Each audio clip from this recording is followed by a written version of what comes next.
Hello everyone, welcome back to our channel future study.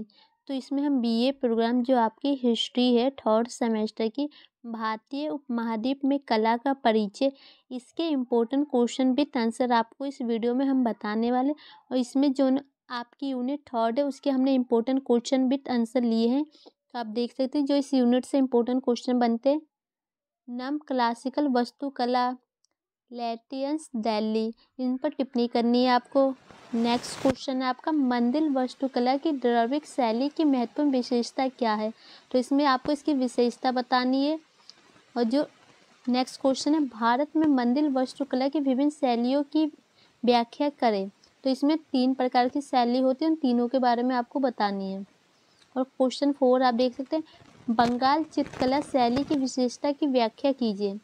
तो इस वाले क्वेश्चन का आंसर हमने इससे क्लास फर्स्ट में करा चुके हैं। अभी तक आपने नहीं देखा तो देख लीजिएगा, लिंक आपको डिस्क्रिप्शन बॉक्स में मिल जाएगा इस वीडियो का। एंड इसमें बाकी ऊपर के हमने जो 3 क्वेश्चन बताए उसके आंसर आपको बताने जा रहे हैं, ठीक है। और इससे पहले हमने इम्पोर्टेंट क्वेश्चन की वीडियो बना रखी है, उसे भी आप देख लीजिएगा, उसी में से आपके क्वेश्चन पेपर आने वाले हैं। ये देख सकते हैं आपका आंसर यहाँ से स्टार्ट होने जा रहा है। जो आपका क्वेश्चन फर्स्ट का आंसर है लुटियंस दिल्ली क्या है, तो इसके बारे में जानिए क्या होता है। तो वर्ष 1911 में अंग्रेजों ने दिल्ली को भारत की नई राजधानी बनाने का फैसला लिया और नई दिल्ली के एक इलाके को अंग्रेजों की ज़रूरत के हिसाब से डिजाइन करने का काम शुरू हुआ। तो जो 1911 में ना अंग्रेजों द्वारा जो भारत को एक नई राजधानी बनाने का फैसला लिया गया था और कुछ इलाकों में ना दिल्ली के जो एक डिज़ाइन तैयार करने का काम शुरू हो गया था। और ये काम किसके द्वारा किया जाता है, इसकी जिम्मेदारी किसे दी गई है, तो जो ब्रिटिश सर एडविन लुटियंस को दिया गया था। और इनके नाम से ही इनको सौंप दी गई थी इनकी जिम्मेदारी कि हाँ ये आपका काम है, अब आपको इसको बनानी है, ठीक है।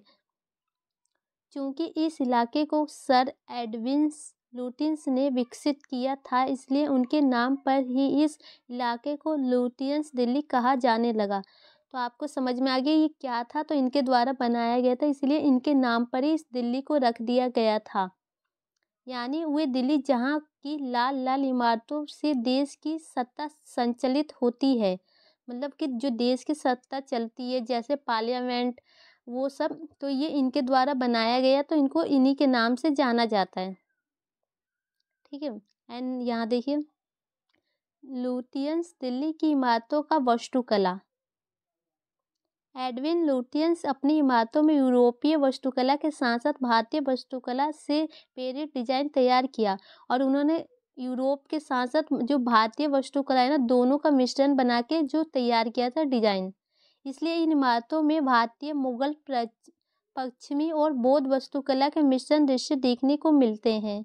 यही इमारतें एक तरफ बड़े खेम्बे तथा खिड़कियों से यूरोपीय वास्तुकला से प्रभावित दिखती है। तो एक तरफ इनका जो खिड़कियाँ होती है, बड़े खेम्बे होते हैं, तो ये किसकी है, तो ये यूरोपीय की है। और तो दूसरी तरफ छज्जे छतरियाँ और जालियों का निर्माण भारतीय वास्तुकला दिखाई देता है। और जो भारतीय वास्तुकला की पहचान है तो ये है, ठीक है। तो बायरास हाउस राष्ट्रपति भवन के ऊपर बना मुख्य गुंबदनुमा ढांचा बौद्ध परंपरा के सांची स्तूप की याद दिलाता है। तो जो राष्ट्रपति भवन है ना, तो उसके ऊपर जो बना हुआ है ना, तो वो किसकी याद दिलाता है, तो जो सांची का स्तूप था उसकी याद दिलाता है। जो राष्ट्रपति भवन दार्शनिक केंद्र है, जो राष्ट्रपति भवन है, ठीक है। तो ये तो समझ में आ गया। अब इसका जो निष्कर्ष क्या निकलेगा ये देखिए। लुटियंस दिल्ली, लुटियंस की दिल्ली को वे हिस्सा है जिसने एडविन लुटियंस ने बनाया, इनके द्वारा बनाया गया था, इन्हीं के नाम से उस दिल्ली को जाना जाता है। यह क्षेत्र अंग्रेजों के समय से ही शासन का केंद्र रहा है, जो आज भारत के स्वतंत्रता के बाद भी यथावत है। यहाँ माना जाता है कि यहाँ देश के सबसे प्रभावशाली लोग रहते हैं, जो देश की सत्ता को संचालित करते हैं। और ये यहाँ पर ये माना जाता है ना, जो सबसे बड़े लोग प्रभावशाली लोग होते हैं वही यहाँ पर रहते हैं, और वो देश का जो सत्ता है ना उसे चलाया जाता है। जैसे राष्ट्रपति भवन है उस टाइप से पार्लियामेंट, ठीक है। तो अब नेक्स्ट क्वेश्चन का आंसर बताते हैं। यहाँ पर इस क्वेश्चन का आंसर कंप्लीट हो गया। तो ये आप देख सकते हैं जो आपके नेक्स्ट क्वेश्चन यहाँ से स्टार्ट होने जा रहा है। द्रविड़ स्थापत्य शैली का विकास और मुख्य विशेषता। भारत में मंदिर वास्तुकला की एक प्रमुख शैली। इसका आंसर आपके सामने ये रहा। जो इसका विकास कैसे हुआ, इसकी विशेषताएं क्या है, तो ये अब आपको बतानी है। तो देखिए, द्रविड़ शैली कई चरणों में विकसित हुई। द्रविड़ शैली पल्लव शासकों के शासनकाल के दौरान विकसित हुई, जिसकी दो उप शैलियाँ थी, नायक शैली और विजयनगर शैली, जो विजयनगर राजाओं के शासनकाल के दौरान विकसित हुई थी। तो ये शैली थी ना, ये दो में बटी हुई थी। फर्स्ट का नायक और सेकंड है विजयनगर। ठीक है, तो इनमें दो में बटी हुई थी और ये विजयनगर राजाओं के शासनकाल के दौरान विकसित हुई थी।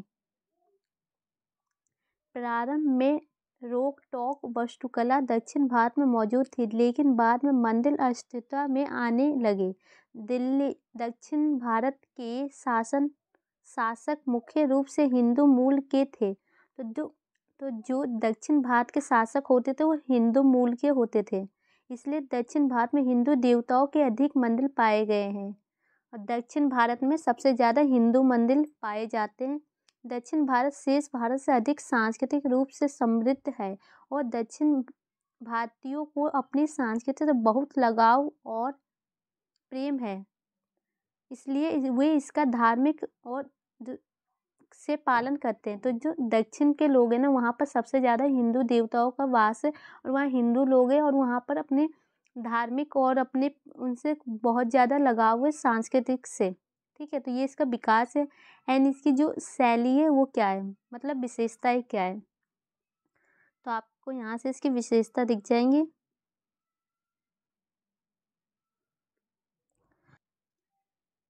द्रविड़ मंदिर एक परिषद की दीवार से घिरा हुआ है। सामने की दीवार के बीच में एक प्रवेश द्वार है जिसे गोपुराम के नाम से जाना जाता है। तो आपको पता चल गया, जो ये परिसर दीवार है से घिरा हुआ है और इस एक सामने दीवार है जिसे गोपुराम के नाम से जाना जाता है। तमिलनाडु में मुख्य मंदिर मीनार का आकार विमान के रूप में जाना जाता है, जो एक सीढ़ीदार पिरामिड की तरह है, जो उत्तर भारत के घुमावदार शिखर के वजह ज्योतिर्मय रूप से ऊपर उठता है। दक्षिण भारतीय मंदिर में शिखर शब्द का प्रयोग केवल मंदिर के शीर्ष पर स्थित मुकुट तत्व के लिए किया जाता है, जो आमतौर पर एक छोटे स्तूप या अष्टकोशीय गुंबद के आकार का होता है। यह उत्तर भारतीय मंदिरों के आमलेख और कैलाश के बराबर है। भय का द्वारपाल या मंदिर की रखवाली करने वाले द्वारपाल गर्भगृह के प्रवेश द्वार को संबोधित करते हैं। तो वहाँ पर द्वारपाल भी होते हैं जो वहाँ की रक्षा करते हैं। परिसर के भीतर एक बड़ा जलाशय या मंदिर का तालाब मिलना आम बात है और वहाँ पर एक मंदिर के अंदर ना जो एक तालाब होता है, जलाशय होता है। ठीक है, दक्षिण भारत के कुछ सबसे पवित्र मंदिरों में मुख्य मंदिर जिसमें गर्भगृह स्थित है, तो वहाँ के जो मंदिर है वहाँ सबसे मेन जो मुख्य मंदिर है यह है।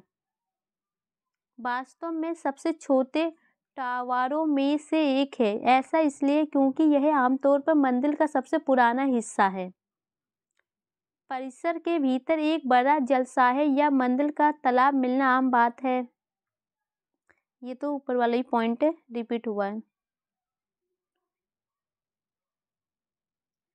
सहायक मंदिर या तो मुख्य मंदिर की मीनार के भीतर समाहित है या मुख्य मंदिर के बगल में अलग अलग छोटे छोटे मंदिर के रूप में स्थित है।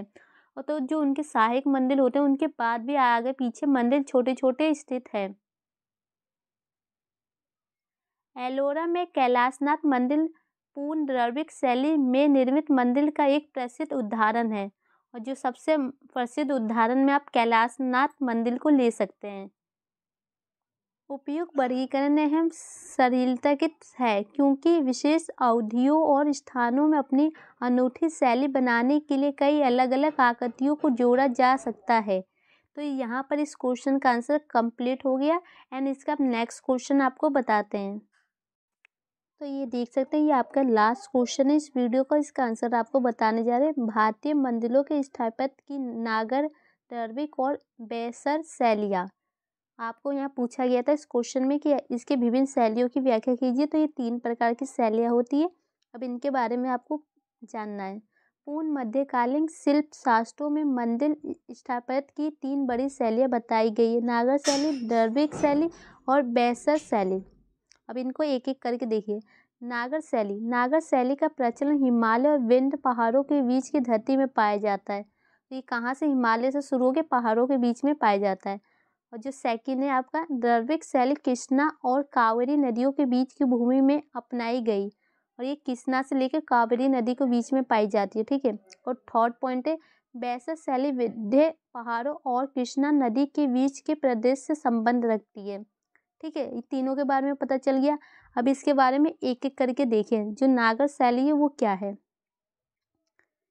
इस शैली के सबसे पुराने उदाहरण गुप्तकालीन मंदिरों में विशेषकर देवगढ़ के दशावतार मंदिर और भीतरगांव के ईंट निर्माता मंदिर से मिलता है। तो इसकी शैली की जो सबसे पुराने उदाहरण कहाँ से मिलता है, गुप्तकालीन समाज से, ठीक है। और जो ईंट निर्माता मंदिर है वहाँ से मिलते हैं। नागर शैली की 2 बड़ी विशेषता है। इसकी 2 बड़ी विशेषता है। तो फर्स्ट क्या है, विशिष्ट योजनाएं और विमान। इसकी मुख्य भूमि आयताकार होती है। और इसकी भूमि कैसी होती है, तो आयताकार होती है, जिसमें बीच के दोनों क्रॉम्बिक विमान होते हैं, जिसके चलते इसका संपूर्ण आकार तिकोना हो जाता है।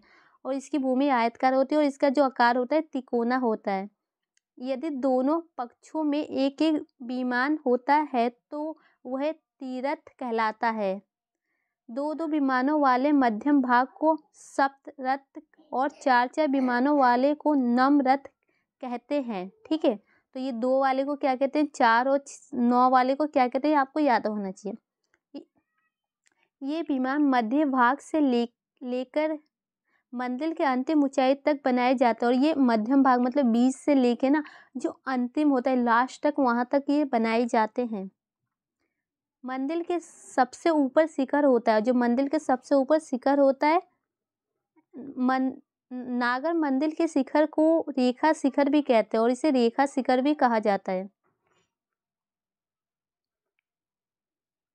नागर शैली की मंदिर में 2 भवन होते हैं। तो वहाँ की जो शैली है, वहाँ कितने भवन होते हैं, 2 प्रकार के होते हैं। तो फर्स्ट है गर्भगृह और दूसरा मंडप। गर्भगृह ऊंचा होता है और मंडप छोटा। तो एक ऊंचा होता है और जो मंडप होता है छोटा होता है। गर्भगृह के ऊपर एक घंटाकार संरचना होती है, जिससे मंदिर की ऊंचाई बढ़ जाती है, ठीक है। नागर शैली के मंदिरों के 4 कक्ष होते हैं। और इसमें कितने कक्ष होते हैं, टोटल 4 होते हैं।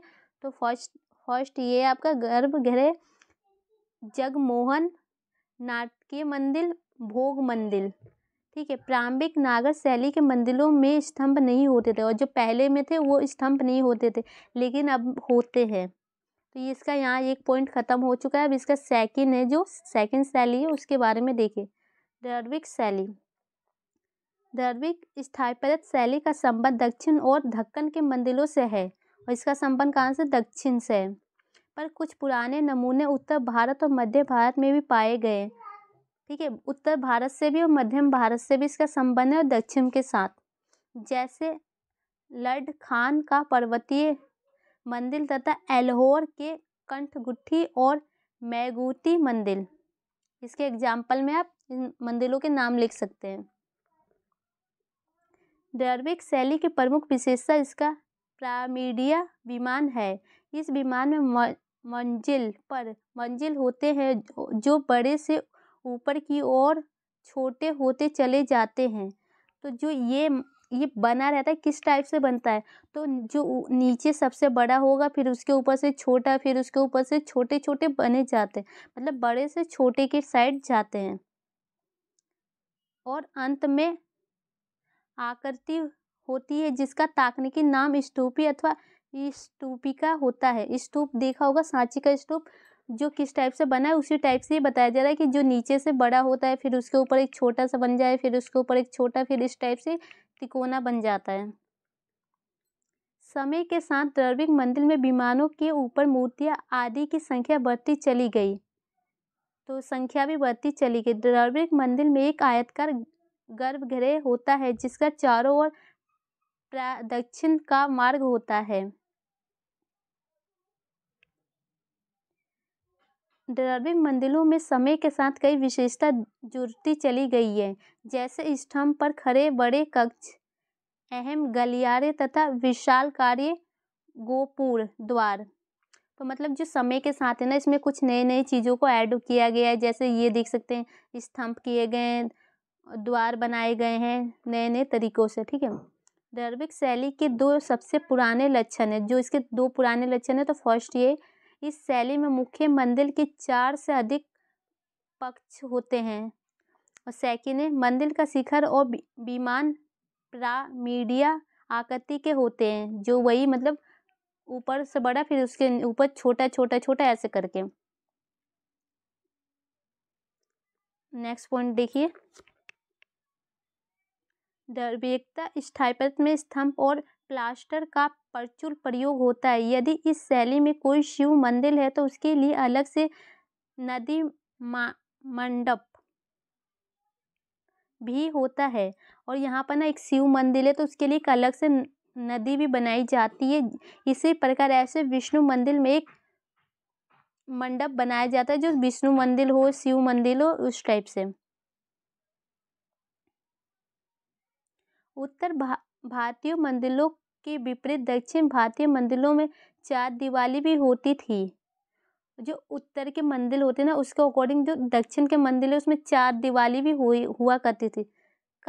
कांची में स्थित कैलाशनाथ मंदिर द्रविड़ स्थापत्य का एक प्रमुख उदाहरण है। ये मंदिर राजा सिंह और उसके बेटे महेंद्र द्वारा बनाया गया था। और ये मंदिर किसके द्वारा, जो कैलाशनाथ में बनाया गया कैलाशनाथ, तो ये महेंद्र के द्वारा बनाया गया था। जो राजा। सेकेंड पॉइंट स्टार्ट होने जा रहा है, बेसर शैली। तो इसका आंसर आप देख सकते हैं, इस स्थापत्य शैली का प्रादुर्भाव पूर्ण मध्यकाल में हुआ।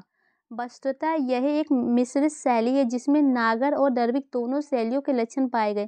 और ये जो शैली है ना, जो इनके दोनों का मिश्रण है, नागर एंड द्रविड़ शैली, इन दोनों के मिश्रण इसमें पाए गए। ऊपर आपने दोनों के बारे में पढ़ा है ना, उन दोनों में से आप बना के इस शैली को लिख सकते हैं, ठीक है। दो शैलियों के लक्षण पाए गए। वैसे शैली के उदाहरण में ढक्कन भाग में कल्याणी के पर्वतीय चालुक्यों द्वारा तथा होयसालों के द्वारा बनाए गए मंदिर प्रमुख है। इसमें द्रविड़ शैली के अनुरूप विमान होते हैं, पर ये विमान एक दूसरे से द्रविड़ शैली की तुलना में कम दूरी पर होते हैं, जिसके फलस्वरूप मंदिर की ऊंचाई कुछ कम रहती है। और ये एक दूसरे से अलग अलग रहते हैं और इसकी मंदिर की ऊंचाई कम हो जाती है, ज़्यादा ऊंचे नहीं बनते हैं। वैसे शैली में बौद्ध के समान आंदचानकार संरचना भी देखी जाती है, जैसे एल्होर के दुर्गा मंदिर में। मध्यम भारत और दक्कन में स्थान स्थान पर वैसे शैली के कुछ अंतर भी पाए जाते हैं, और जो मध्यम भारत है वहाँ पर कुछ इसके अंतर भी पाए जाते हैं, कुछ अलग तरीके से भी ये बनाए जाते हैं। तो यहाँ पर देख सकते हैं ना गाइस, यहाँ पर इस क्वेश्चन का आंसर कंप्लीट हो चुका है। ये नेक्स्ट क्वेश्चन स्टार्ट है, जो पहले ही बता चुके हैं। तो फाइनली आपका हमने इस वीडियो में 4 क्वेश्चन के आंसर जो आपको हमने बता चुके हैं। अगर आपके पेपर में ये चारों में से कोई सा भी क्वेश्चन आता है तो आप इजीली पास आउट हो सकते हैं अच्छे नंबरों से इसे लिख के, ठीक है। तो वीडियो को 1 से 2 बार जरूर देख लीजिएगा। कोई गलती हुई हो उसके लिए सॉरी, एंड वीडियो को शेयर कीजिए। Thank you.